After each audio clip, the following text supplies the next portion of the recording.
Honey, the Wi-Fi isn't working again. I'm about to smash this router with a hammer. Hold on, Peter. Maybe we should approach problems with a scalpel, not a sledgehammer. A scalpel? Are you suggesting I perform surgery on our router? I'm no doctor.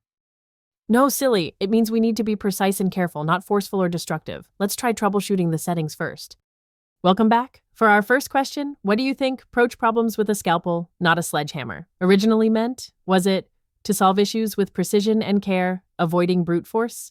To literally use surgical tools instead of construction equipment, or to delegate difficult tasks to doctors rather than builders? Take a moment to consider the hint. Think about the functions of a scalpel versus a sledgehammer. What's your best guess?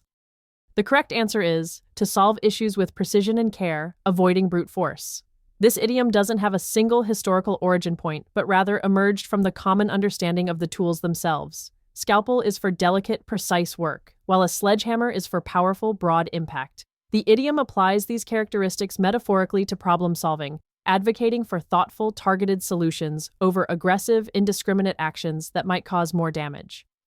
Today's idiom is approach problems with a scalpel, not a sledgehammer. So, what exactly does this mean in everyday language? Simply put, it means to tackle challenges with a delicate, targeted, and precise approach, rather than using a broad, forceful, or indiscriminate method that might cause more harm than good. It encourages careful analysis and thoughtful intervention, much like a surgeon performs an operation, avoiding the crude force of a sledgehammer.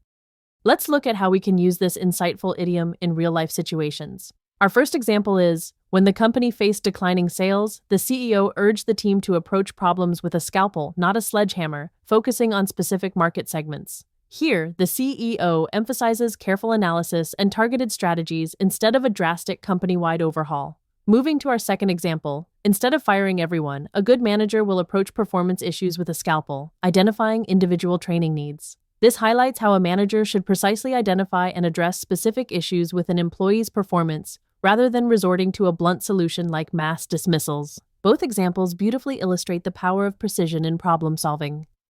Now let's play a little game to test your understanding. Among these four expressions, which two do you think are similar in meaning to approach problems with a scalpel, not a sledgehammer? Your options are: go for the jugular, nip it in the bud, take a measured approach, and burn the candle at both ends. Take a moment to think about the core idea of precision and carefulness. Which two phrases align best with that concept? Did you make your choices? The two similar expressions are nip it in the bud and take a measured approach. Nip it in the bud emphasizes early, precise intervention, targeting a small issue. Take a measured approach directly means careful, deliberate action.